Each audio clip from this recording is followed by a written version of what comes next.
Hi everyone, it's Lynn Dion from Pink Whisper Designs.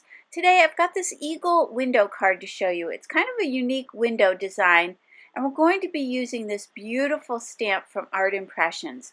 This stamp also has this really nice sentiment that goes around it. We won't be using that today, we'll just be using that little scene in the center. So I've got some Versafine Onyx black ink. I'm going to go ahead and ink this up, and I've placed some Strathmore Bristol Smooth cardstock in my mini MISTI stamp positioner. And to press that out, I'm going to use my STAMPendable stamp press. So we'll quickly press that out, and now we can go ahead and do some coloring. I'll be listing the colors in the upper left-hand corner as we go along, and I'm starting off with light gray and platinum brown. And these are the Zig Clean Color Real Brush pens. And what's nice about this little scene is it isn't going to take very long to color this in. It's a pretty quick coloring and not a lot of colors needed. Mostly grays, browns, a little bit of green and blue. So I've started with that light gray, and then I added a little bit of the platinum brown, and we're just adding a few little shadows to this mountain. I'm switching over to olive green, and I'll be also using the green gray. And we're going to just add some grassy areas. And I'll use that darker color just to add a little shadowing. And I am using the Zig blender pen to blend these out, but you could certainly use a water brush here. So I'll just blend that out, and I'll keep the tops of that grass a little bit lighter. So let's do this little section on the other side. This would also be a great card for 4th of July with that eagle on there. You could do some red, whites, and blues for your background or for your frame, so keep that in mind as well. I've got cobalt blue and aquamarine blue, and I'm going to color in some of the water. Now, after I added this darker shade and I blended it out, I just thought it was still a little too light. I wanted it to be a little bit deeper, wanted that water to be a little bit richer looking. So I am going to come in with a third color, and that will be the deep blue.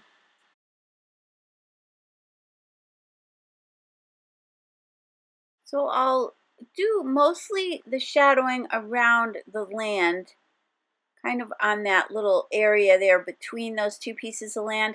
And I did add a little bit of that deep blue a little further out in the water, and that will give us a little more contrast.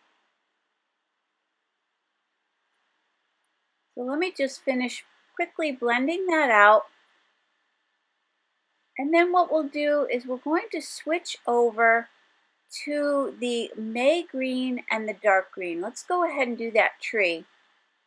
Now, one thing I did do off camera at the very end on this tree is once I added these two greens and I did my blending, at the very end I did come back in with a little bit of yellow and just added a little bit of yellow for some highlight on this tree. So I'm adding that darker green, and again just kind of blending that up towards the top. I'll keep it kind of the lightest at the top. So again, the coloring on this is pretty quick, not a lot to do. And then let's go ahead and do this little section of grass here that I forgot to do before, and I'll do those same two colors. So let's quickly fill that in. I'll switch over to beige and mid-brown to do the trunk of the tree. And I quickly want to mention that all of the products I'm using today are listed and linked down below, as well as on my blog. So let's go ahead and finish coloring in the trunk of the tree, and then we're going to switch over to the eagle. And I'm going to use about 4 different colors of some grays to color that in. I wanted it to have a lot of depth and a lot of interest. So I'm going to start with a little bit of light gray. I'll just quickly blend that out. And then I'm going to switch over to the gray and the platinum brown. And that'll add a little bit of shadowing, and then I'll just blend those two colors out together. So now I'm adding that gray. I've already put down that platinum brown. Let's blend that out. Now, after I did some of that blending, I did feel like I needed it to be a little bit darker, so I'm coming in with the warm gray number 5. And this is in lieu of some black. You could add some black here, but sometimes I feel like the black, I've said this many times, but it has a little bit of a purpley tint to it. So I like to go to my grays, and in this case, I thought the warm gray would be perfect. It's going to give us that nice darker shadow along the bottom of the wings, but it's not going to make it totally black. So play around with your colors and decide what you want to do, but I tend to be going to these grays a lot more. So I'll add that same trio of colors to this other wing, and a little bit more shadowing down here. And then let's go ahead and do the sky quickly. This is just some light blue. I'm just adding a little bit of it, and I'll blend it out. And I don't want it to be perfectly even. I want some white areas just for that look of the sky and a little bit of the clouds. So you don't have to be real fussy here in your blending, just some really quick blending. So let's go ahead and fill in the rest of that. You could certainly add some other blues to the sky if you prefer. So play around with those colors. But again, I wanted to keep the sky very light.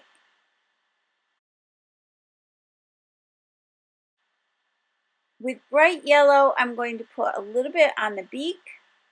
And then let's go to these dies. We're going to select the one that matches that frame. And these are the nested square dies. So I'm going to be cutting away that sentiment. And we're just going to line this up and tape it down with a little bit of Post-it tape just to hold that in place while we run it through the die cutting machine. So I've got my Sizzix Sidekick. We'll go ahead and run that through. And then we can just set this aside for now. We'll come back to that a little bit later. I've got some distressed Kraft Heavystock from Holtz. And I've cut this down to 4 1/4 inches by 9 3/4 inch. And we're going to score this at 4 1/4. In the end, we're going to be creating a card that is 4 1/4 by 4 1/4 inches.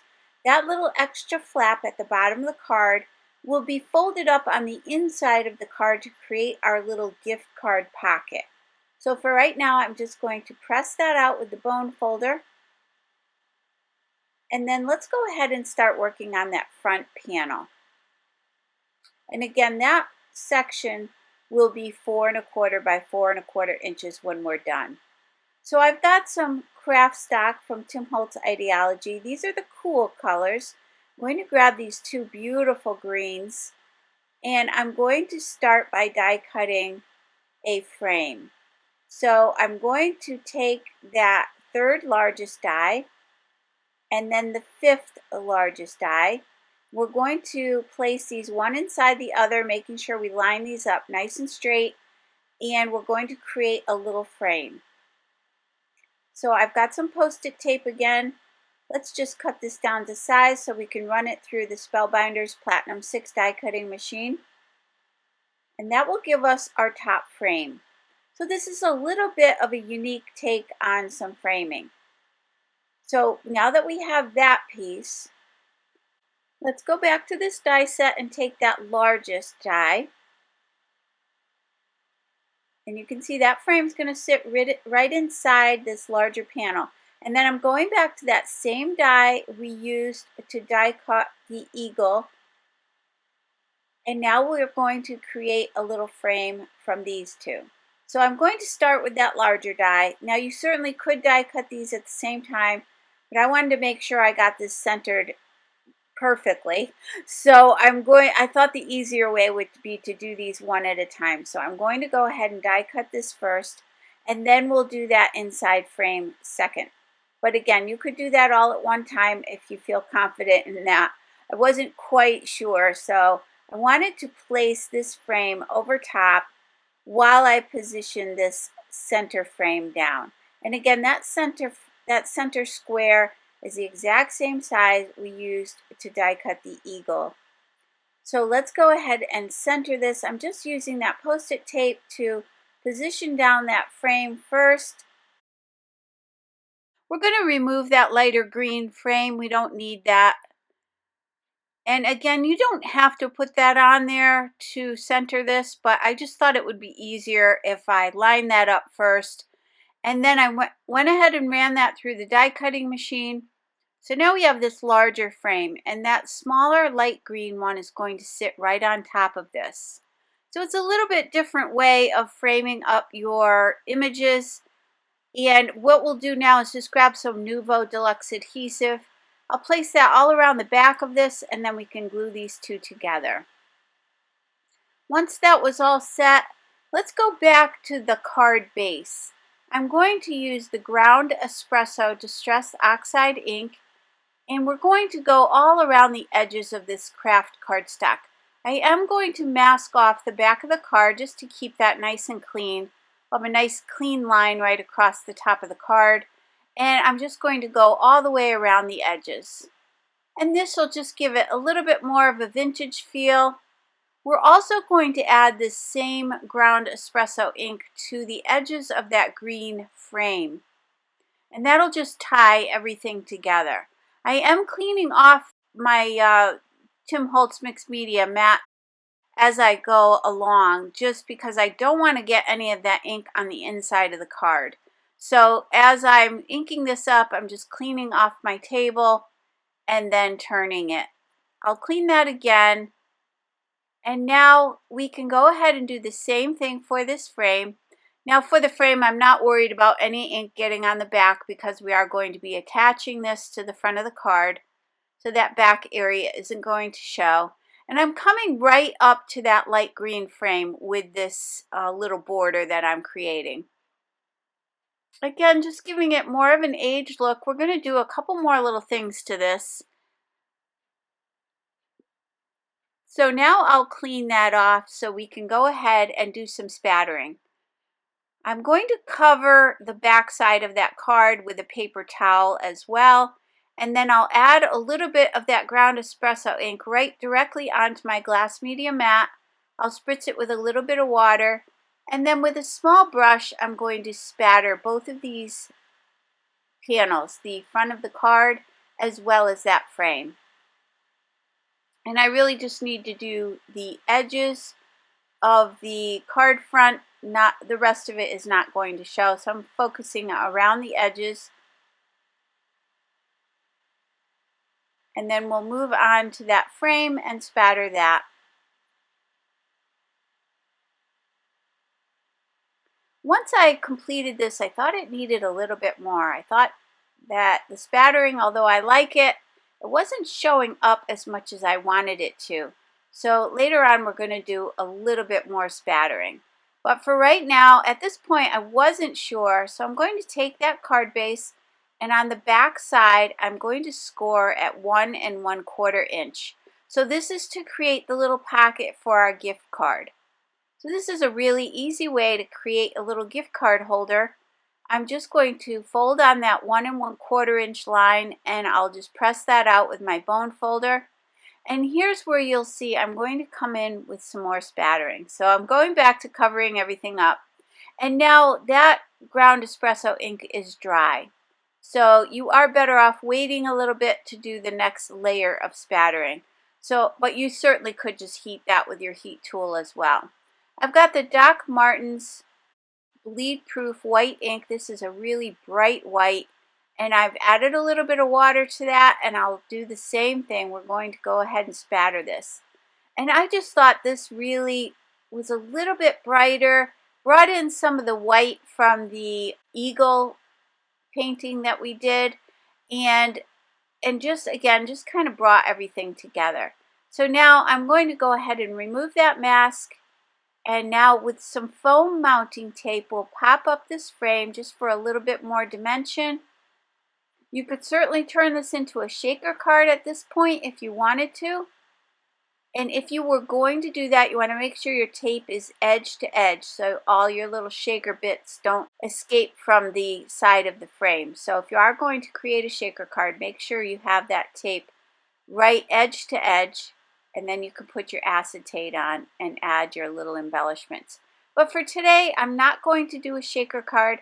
I'm going to go back to our little painting that we did, and I'm going to go around the edges of this with that same ground espresso ink. I'm using a little bit smaller blending brush. I don't want to come in too far. I just want to give the edges a little bit of that antique look. And now this will pop right into place. So I'm going to go back to that Nuvo Deluxe adhesive, and let's place this right down in the center.